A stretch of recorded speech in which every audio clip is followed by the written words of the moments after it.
As usual, there is so much going on in open source AI in the last 2 months. If you've been watching my channel, you know that I like to make fine-grained videos where I go into an individual technology and pick it apart and go through all the steps. In this video, I'm actually just going to give you a rundown of the stuff that's happened in the last couple of months, and then in future videos, I'll start drilling down into the individual technologies. If you haven't been watching my channel, please subscribe. We have a bright future of open source AI ahead of us. The future is going to be interesting. A lot is going to happen, so keep your eyes here to keep up with everything. First up is Hermes 3. It's a fine-tune of Meta's Llama 3.1 405B. There's also a 70B and an 8B version. This represents a significant step forward in reasoning, creativity, and decision-making. This model is versatile and excels in role-playing, strategic planning, and code generation. This model was trained on Lambda Labs' cloud infrastructure with Neural Magic's FP8, which saves a lot of resource consumption versus if they used FP16. It's probably a good thing too, because at 405 billion parameters, this thing probably uses a lot of resources. If you use your web browser and head over to lambda.chat, they actually have a free hosted version of the 405B. It has become my go-to version of Llama. Hermes 3 is also available on Llama. Next up is Pixtral by Mistral, who's sometimes a mystery, and on September 11th released this mysterious post on X that was just a link to a magnet URL for a torrent, and it turned out to be their first multimodal AI that does text and vision and can recognize images. Over on their Hugging Face page, it says it's natively multimodal, has 12 billion parameters and a 4 million parameter vision encoder, supports variable image sizes, leads in performance in its weight class on multimodal tasks, but still maintains state-of-the-art performance on text-only benchmarks, has a 128K context window, and is on the Apache 2.0 license. So far, I'm impressed. You can give it a picture, something like a cat or a dog, and it'll recognize it. This has different use cases in different fields, like in retail, it can be used for inventory. In healthcare, it can be used for scanning. It's also used in security systems for recognition. Their website also says Pixtral can be used to accurately understand complex diagrams, charts, and documents. So it shows an example here where it has this chart of GDP in different countries. It was given the prompt, list the top 5 countries in Europe with the highest GDP, and its response was to lay out in the list the highest GDP. I've been into technology since I was a kid and been doing it for a job my entire adult life, and I have never seen anything in my entire life that has advanced as rapidly as artificial intelligence. The stuff that goes on is like 10 major breakthroughs in a week. It's crazy, but it's awesome.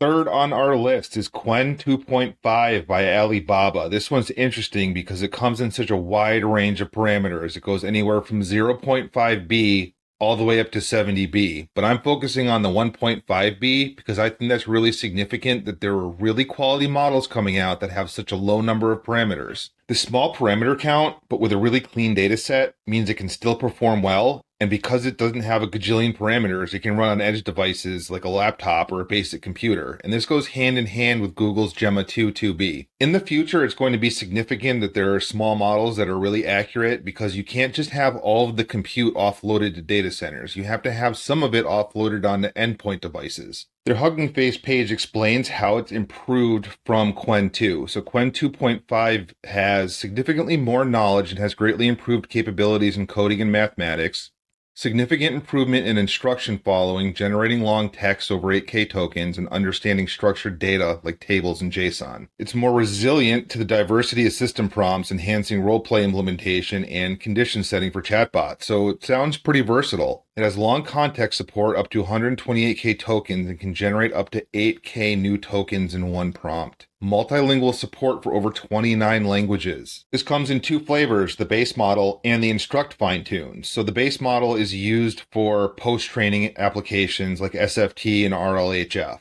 You don't really want to use the base model for chatting. That's what the instruct model is for. Because this one is state-of-the-art, cutting edge, it requires the latest version of transformers from Hugging Face. In an older video, I tested Moshi, which is the voice-to-voice model. Hi Moshi, how's it going? Hello, what's up? Just chilling. How are you? Hello. Hey, I'm doing good. How about you? I'm doing all right. I'm making a YouTube video that you are a part of right now. Oh, really? That sounds cool. What's it about? It's about artificial intelligence in different modalities. Wow, that's something new. I never knew you were interested in that stuff. Well, of course you didn't know. We Well- just met. You don't know me. I know that. But I thought you were just here for the YouTube channel. In any case, the creators of Moshi promised they would open source it, and they did. So here's all the checkpoints for it. So if you're going to do some programming and you want to have some audio system, this is your deal right here. I have not attempted to run a model with all these different checkpoints. If I can figure it out and it goes smoothly, then I'll make a video about the open source version. In the meantime, we can read up on this Reddit page that I found. Qwen team just open sourced Moshi, a 7.6 billion parameter on-device speech-to-speech foundation model, and Mimi, state-of-the-art streaming speech codec. These releases include Moshiko and Moshika, Moshi fine-tuned on synthetic data, Mimi, streaming audio codec, model checkpoints, and inference codebase written in Rust. So how does Moshi work? Moshi processes two audio streams, one for itself and one for the user, with the user stream coming from audio input and Moshi stream generated by the model. Along with these audio streams, Moshi predicts text tokens for its speech, enhancing its generation quality. The model uses a small depth transformer for codebook dependencies and a large 7B parameter temporal transformer for temporal dependencies. I have no idea what that means. The theoretical latency is 160 milliseconds with a practical latency of around 200 milliseconds on an L4 GPU. So if you're going to run this and you don't have a lot of VRAM, you might want to try a cloud system. If you want to test out the web-based version, it's at moshi.chat. And finally, I want to address the controversy and the drama surrounding the Reflection 70B model. This was kind of a weird situation, and it was a whirlwind when I was trying to keep up with it, so bear with me here. Here's an article about it that kind of summarizes everything. Reflection 70B model maker breaks silence amid fraud accusations, which is like almost unheard of in the couple of years I've been dealing with open source LLMs. So it says Matt Shumer, co-founder and CEO of Otherside AI, also known as Signature AI, has broken his near 2 days of silence after being accused of fraud. Initial, lofty claims of Reflection 70B's superior performance on benchmarks. Third-party evaluations fail to reproduce Reflection 70B's impressive results. And Shumer responds and apologizes, but does not explain the discrepancies. So what was kind of going on was, it's supposed to be a model that would show off its reasoning as it's doing inference and giving you output, and it was supposed to be thinking through its problems slowly before giving the output. What was weird is people who downloaded and tested the model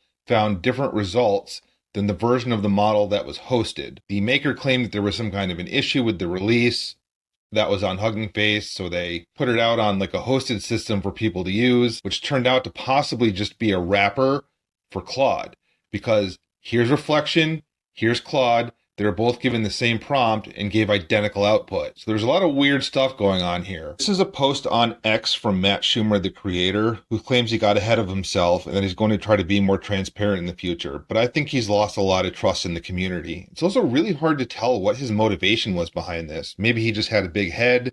Maybe there was some kind of financial fraud involved in donations and funding for training. Who knows? I'm just speculating. It's really hard to tell why this happened, when he usually open source model training and release is a little more, chill than this. From my experience, the people who release open source models are pretty modest and reasonable, down to earth people. So this one was a little bit off base. That about wraps us up for today. I appreciate you watching. Thank you. If you want to see me get a little granular and test some of these different things out, probably Pixtral and Moshi, subscribe. I'm going to make some instructional videos about different AI language models and other models, just like I always do. I think that the vision models and the audio are something I haven't covered a lot in this channel. I'd like to do more of. As always, I appreciate you watching all the way through to the end. Thank you. If you haven't yet, please subscribe. Hit the notification bell if you want to be notified when I make a new video, because I'm just getting started and there's a lot to do. Take care of yourself. I'll see you around.